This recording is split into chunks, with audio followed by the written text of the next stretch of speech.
Goeiedag kijkers en luisteraars van Kulturu TV. Geen onbekende ziet u in beeld. U ziet Benny Miranda. En de afgelopen tijd zijn er heel veel ontwikkelingen geweest. Sorry. En gisteren heeft Benny Miranda toch een aantal mensen laten schrikken met het nieuws dat hij zou zijn overgestapt naar de NDP. Goeiedag meneer Miranda, welkom in het programma. Ja, dankjewel. Ja. We gaan maar meteen met de deur in huis wel, hè? Ja. Imeka overstapt. Ja. Hij klopt. Ja, is waar. Ik ben nu bij de NDP. Maar de procedure is een tijd terug al in gang gezet. Het is niet zo dat ik onverwacht bij NDP ben beland. We zijn al een tijdje bezig met alles en zo. Ik heb ook meermalen gesolliciteerd. Sommige mensen die weten het niet, maar ik ben niet zomaar onverwacht daar beland. Ik heb zeker 3 keer gesolliciteerd daar. Ik moest cv's inleveren. Ik moest heel veel dingen doen voordat ik daar ben beland. Kijk, om maar een voorbeeld te geven. Dit is een van mijn sollicitaties. Ik zal het een beetje op afstand houden, maar zo ziet het er ongeveer uit. Kijk, zie je? Dit is ik heb dus een aantal keer... Waarom op afstand? Nee, kijk, het zijn... nee, maar de voorkant. Nee, kijk hier, dus het is... jij mag het wel zien, kijk. Jij mag het zien en aan de mensen... Ja, oké. Nee, ik wilde even die foto. Oké, ja, maar je hebt het dus gezien dat ik... En zo heb ik een aantal keren... ik heb een aantal keren gesolliciteerd, echt meermalen gesolliciteerd.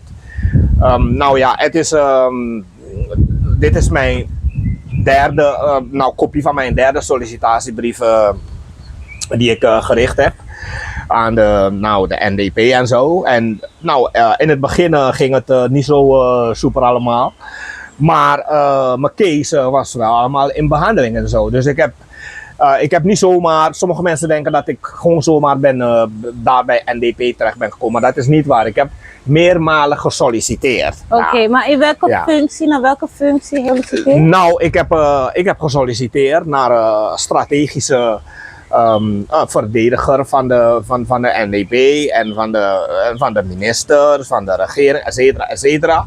En uiteindelijk heb ik bepaalde gesprekken gehad en de mensen die zeiden van we kennen je wel, je bent welkom, maar we gaan wel eerst even een beetje rustig aan doen qua zeg maar het aanpakken van bepaalde dingen, omdat ik ook nieuw ben. Ik ben nooit eerder bij de NDP geweest. Maar kijk, door het feit dat ze me zeiden van oké, je bent welkom. Ik heb net ook Siki Bix, ik kom net ook van Siki Bix, ik heb hem net ontmoet ook, we hadden afspraak. Dus het feit dat ze me zeiden van je bent welkom, we hebben je wel nodig, ja. Toen dacht ik van oké, ik vind het leuk. Want mijn werk die moet ook verder als spreker, ofwel woordvoerder, ofwel verdediger. Ik kan niet stil blijven zitten. Nee. Dus vandaar dat ik ook had gesolliciteerd. Juist, maar voordat u verder gaat, weet u nog, we hadden een gesprek. Ja. En in dat gesprek kwam naar voren dat er een brief van u was uitgelekt door een zekere heer en u vond van het is niet waar, maar... Nee, maar om eerlijk te zijn, vanaf toen, maar dat was niet vanaf toen was ik al bezig met solliciteren. Ja. Vanaf toen. En dat is al hoeveel maanden geleden? Ja, 4, 5 maanden. Nou ja, vanaf toen was ik al bezig met solliciteren. Ja. Omdat ik had iets gelezen in de krant, op het internet had ik gelezen dat de NDP, de president, die gaf stelde burgers in de gelegenheid om te solliciteren en zo. Toen dacht ik van ik ga ook solliciteren.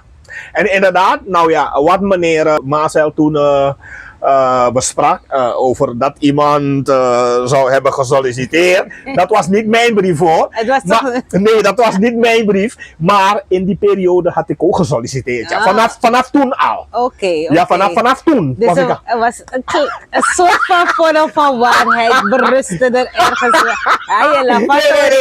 Nee, maar vanaf toen was ik al bezig. Oké. Hè? Vanaf toen was ik. Dus het is, ja, ik ben dus niet zomaar daar beland. Ik heb gesolliciteerd. Oké, mooi, mooie Tory, mooie Tory. Ja. Dus u heeft de kans genomen, u bent in dienst nu van de NDP. Van precies hoe zit dat? Nou kijk, wat ik net zei, ik heb gesolliciteerd.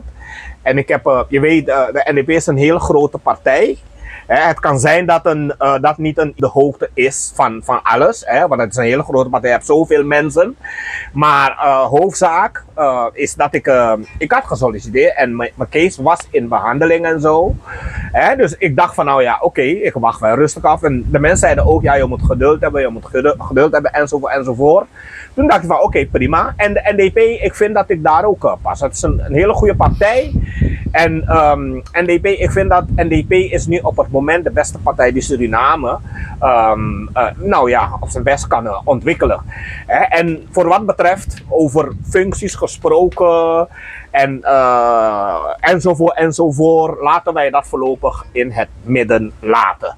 Omdat ik ben al blij genoeg met het feit dat ze zeiden van ja, we kunnen wel iets samen doen. Ja? Je bent goed, je bent welkom. Dat vind ik al een mooi gebaar. Hè?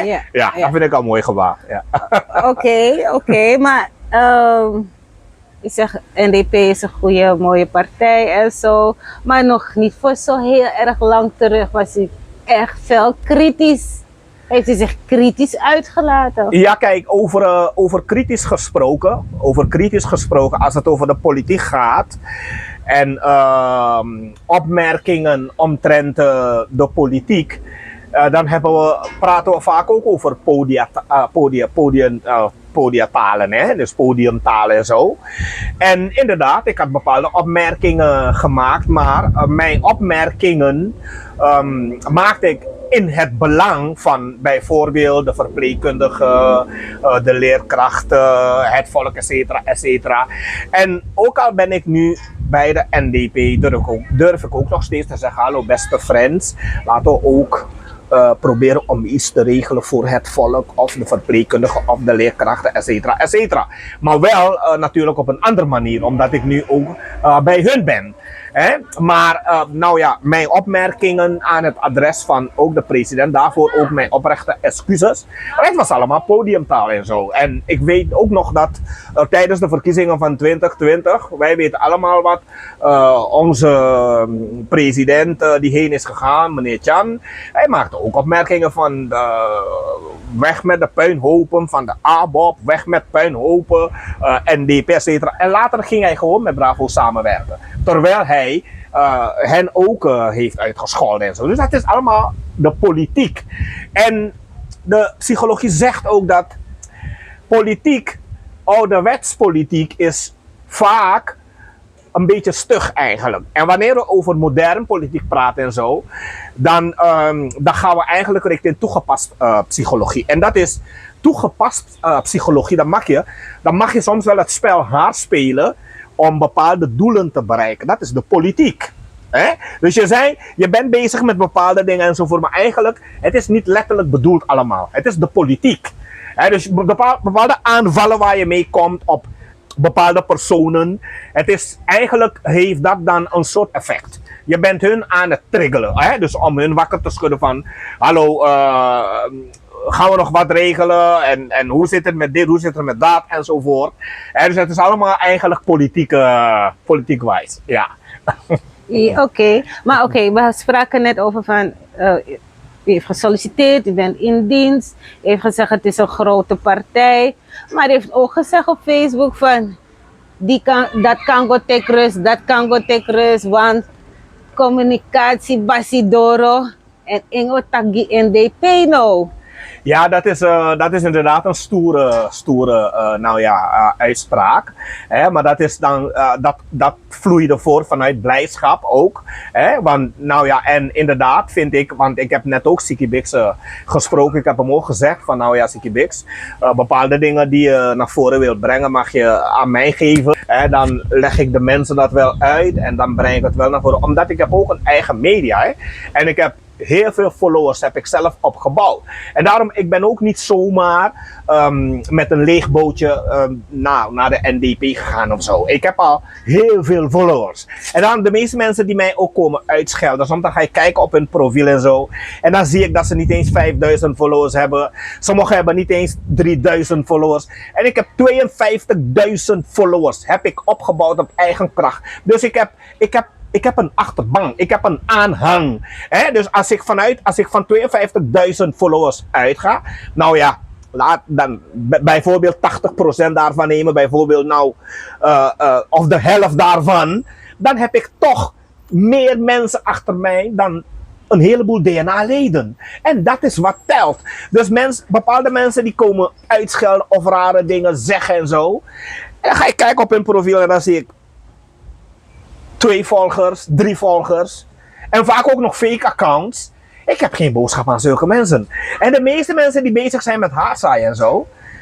Vooral de mensen vanuit de VAP-kamp. Ik ken hun trucjes, ik ken hun technieken. Ik weet hoe ze werken en zo.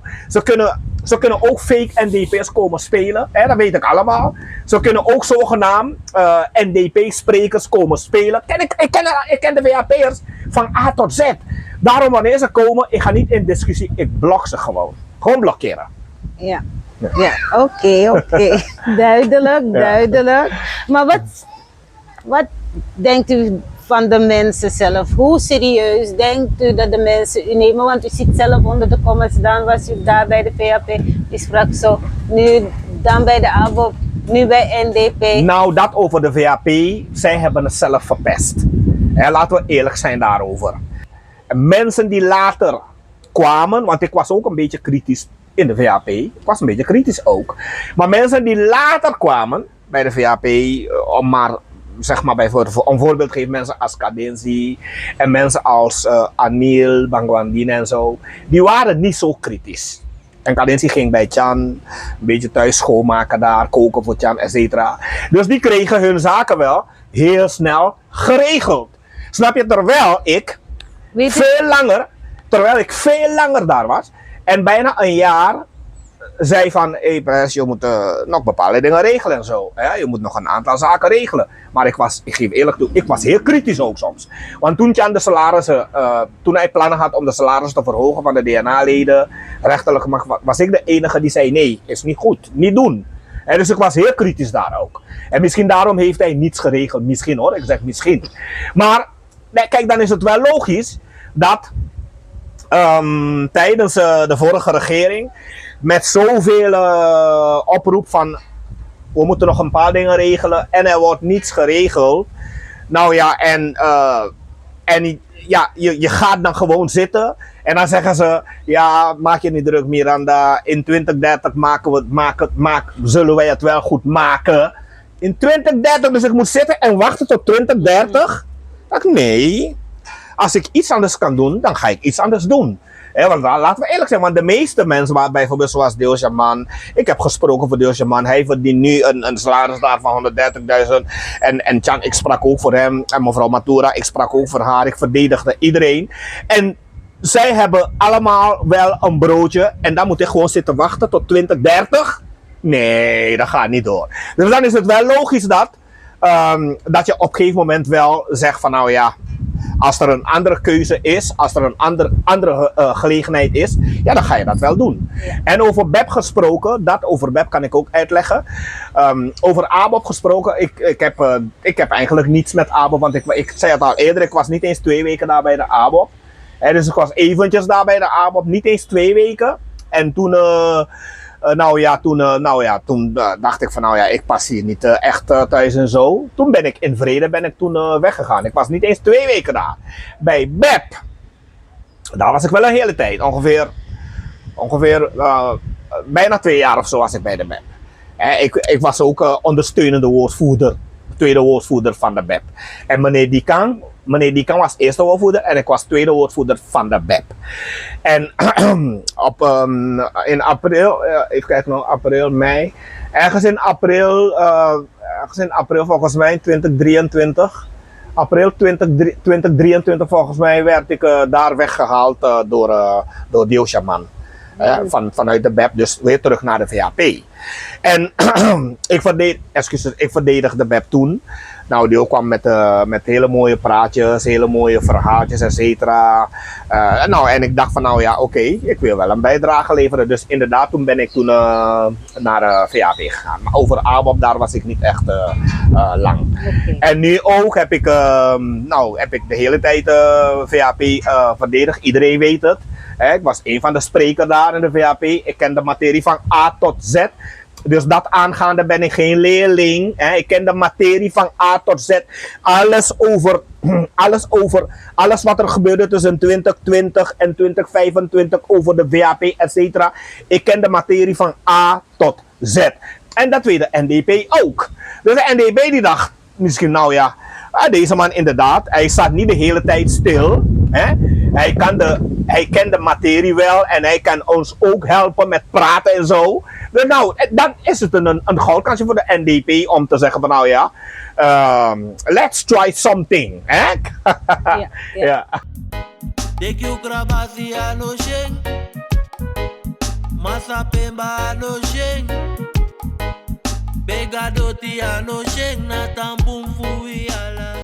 Oké, dus ik ben niet aan het infiltreren in de NDP voor de VHP. Nee, want weet je wat het is? Kijk, ik ben bij de NDP nu maar. Ik hoef de president niet eens. Ik hoef geen foto's te maken, niet eens met de president. Want ik weet wat ik moet doen. En ik heb mijn computers, ik heb internet, ik heb 2 laptops. Ik kan mijn werk ook op afstand doen. Dus eigenlijk hoef ik niemand te ontmoeten. Ik heb dat niet nodig. Nee, want u heeft aangifte gedaan tegen de VHP. Ja. Heeft u dit keer uw zaken wel goed geregeld op papier? Nou, kijk, wat ik net zei over de NDP. Ik ben nieuw daar. Dus ik heb geen haast met het regelen van alles direct. Dus zwart op wit en zo. Ik heb daar geen haast mee, want ik ben nieuw daar. Kijk, die mannen die hebben ook een beetje ruimte nodig, een beetje tijd nodig. Als wij 3 maanden verder zijn, dan ga je dan denken aan van hallo, kunnen we misschien iets gaan regelen, zwart op wit enzovoort. Maar niet direct met haast, begrijp je? Ik vind dat ook niet normaal. Want bij de VHP deed ik dat ook niet. Snap je? Bij de VHP had ik, even kijken, ik had zeker wel langer dan 4 maanden gewacht voordat ik begon met hen van hallo, gaan we nog iets regelen en zo, enzovoort. En ik vertrouwde erop, ik vertrouwde hen erop van nou ja, het komt wel goed en zo, ze gaan wel wat regelen. Maar wat ik net zei, ik was wel kritisch, heel kritisch daar ook.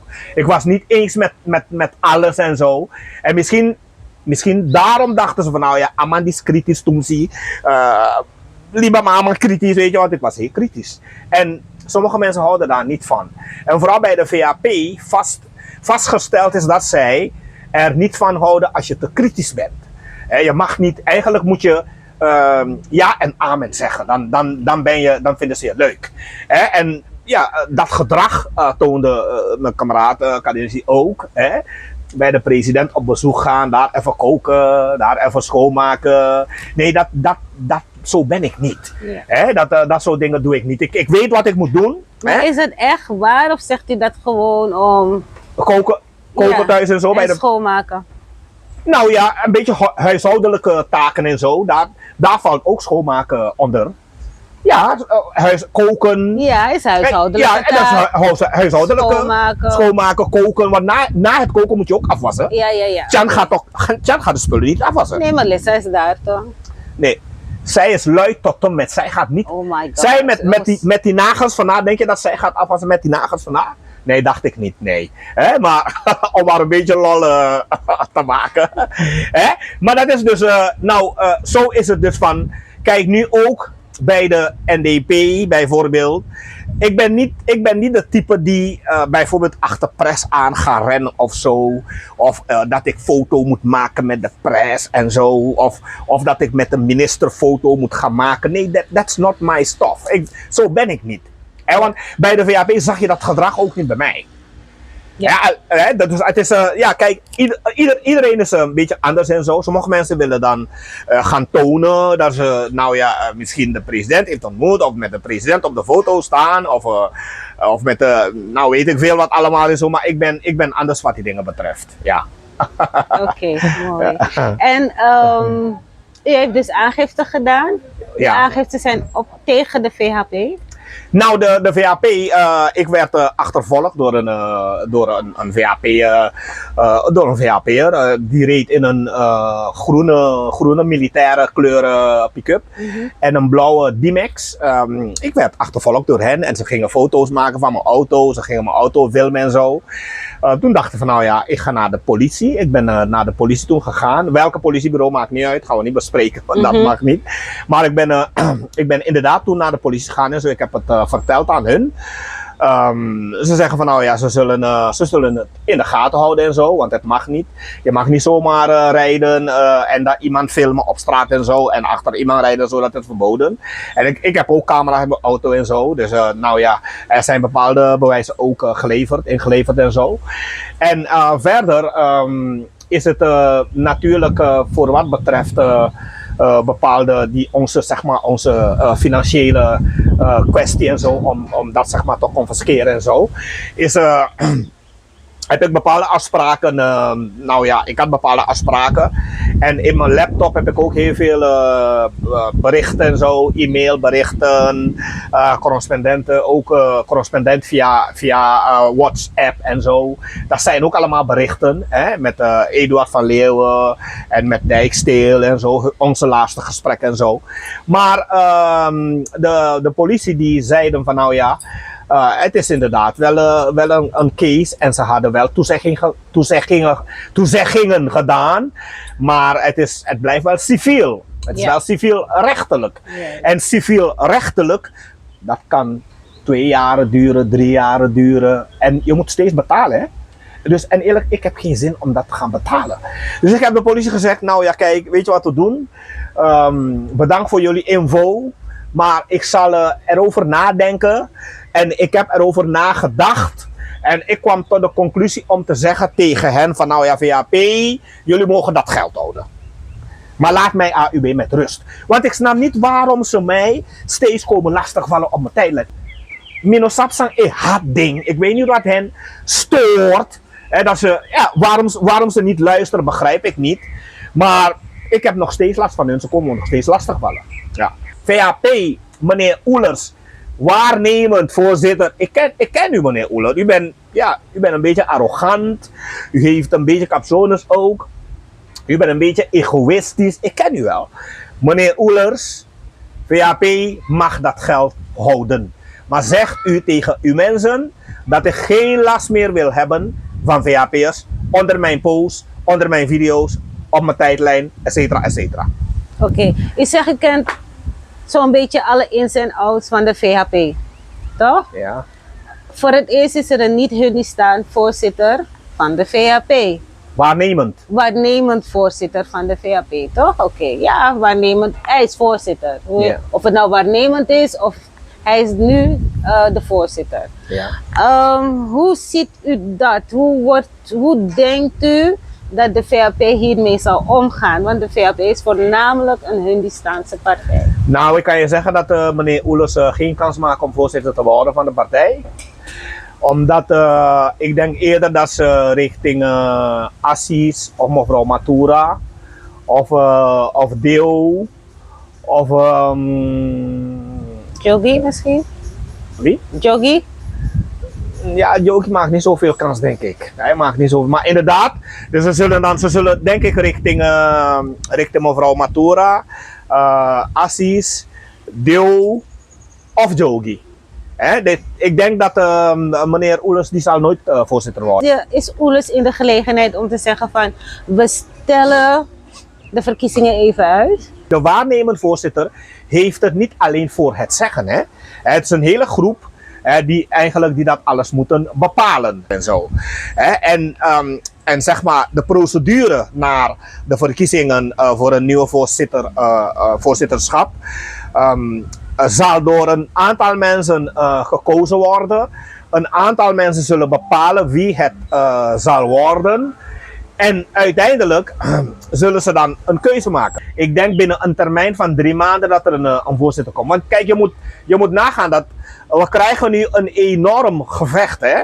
Het wordt een enorm gevecht voor de voorzitterschap. Want iedereen wil voorzitter worden, toch? Voor bepaalde opmerkingen, mijn oprechte excuses aan een ieder. Hij is ingegaan. Laten we hem laten rusten. Maar tegelijkertijd vraag ik dat ook voor Bouterse. Bouterse is al een tijdje heen gegaan. Want Bouterse werd constant uitgescholden door de VAP. Iedereen weet het. Toen Bouterse heen ging, werd hij constant belachelijk gemaakt door de VAP. En daarna begonnen ze met mevrouw Ingrid. Mevrouw Ingrid werd ook constant belachelijk gemaakt door de VAP. De VAP in hun fake pagina's zoals Mameo Suriname, Kwasibita Nieuwsu, Waterkant, de lammelei, de blinden, dagelijkse gebeurtenissen, Weerbroeku, Poerbroeku, NDP verworvenheden, allemaal pagina's van de VAP, Bravo Opoi, ook pagina van de VAP, VAP Media Commissie, fake pagina. De VAP, ik ken al die pagina's van hun. Hè. Ik was daar, ik ken al die fake pagina's van hun. Kijk, de psychologie zegt dat je, om niet op zulks te reageren, op zulke dingen te reageren, moet je een sterke emotionele gehalte hebben. I don't care. Ik heb nooit een keer gereageerd onder die dingen van hun en zo. Sinner Memmes, Bananenrepubliek, allemaal VAP. Dus we weten van, als wij daar iets schrijven, dan kunnen we hem daar uitschelden. Want dan kan hij daar niet zeggen. Dan kunnen we met z'n 100 VAP's kunnen we hem daar pakken. Kunnen we hem uitschelden daar. Dat is de strategie van de VAP. Dat is de techniek eigenlijk van de VAP. Ik ken die man van A tot Z. U bent helder geweest, u heeft het duidelijk uitgelegd. Ja, dankjewel. Nou, de rest mij om u veel succes te wensen bij uw nieuwe baan. Ja, dankjewel. En ik weet niet of u nog tot slot wat wilt zeggen tegen mensen. Tot slot, mensen, volk van Suriname. Ik heb ook fouten gemaakt. En aan mijn ex-president, mevrouw Simons. Mevrouw Simons, vanuit hier ook doe ik natuurlijk aan u ook mijn oprechte excuses voor bepaalde opmerkingen. Het was allemaal figuurlijk bedoeld, nooit letterlijk. Wat ik deed, ik heb psychologie gestudeerd, dus wat ik deed was gewoon toegepast psychologie. Om de situatie een beetje te triggeren. Maar nu ben ik bij de NDP, dus nu ga ik in het voordeel van de NDP praten. Dat is ook de politiek. Ja, ik ga nu mijn manier van praten, ga ik helaas nu veranderen. Dat is de politiek. Hè? Dus nou ja, aan iedereen mijn oprechte excuses. Aan de NDP, aan de NDP's mijn oprechte excuses. En nogmaals ook aan de VAP'ers voor bepaalde opmerkingen van mij. Die zeg maar in het verkeerde keel vielen bij jullie. Daarvoor ook mijn oprechte excuses aan jullie. En laten wij gewoon in harmonie leven met elkaar. En dat geld mogen jullie houden. En laat mij met rust. Okay. Dank u. Ja. One love. Yes, thank you. Dat heeft u dus gehoord van Benny Miranda. Ik ben Natasha Conrad voor Cultuur TV. Like, subscribe en share. Fijne dag. Kleding moet niet mooi zijn op een hanger, maar goed voelen aan jou. Of je nu een pak zoekt voor je werk, iets casuals voor het weekend of een sportieve outfit voor elke dag. Bij het Broekenpaleis vind je meer dan broeken. Complete outfits in grote en lange maten. Met kwaliteit die gewoon lekker zit. Liever eerst rustig thuis kijken? In onze webshop vind je dezelfde keuze. Overzichtelijk, op maat en lengte. In de winkel helpen we je graag persoonlijk. Met eerlijk advies en zonder haast. Want niet jij moet de kleding passen. De kleding moet jou passen. Voel je welkom voor persoonlijk advies. De koffie staat klaar. Of shop op je gemak via hetbroekenpaleis.nl.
Zorgen moet je doen, niet maken. Zorg is persoonlijk. Onze jongste patiënten krijgen daarom bij de huisartsenspoedpost ook een persoonlijke behandeling. Onze artsen zijn zeer bekwaam in het opvangen en behandelen van uw kind. Huisartsenspoedpost Suriname. Uw zorg is onze zorg.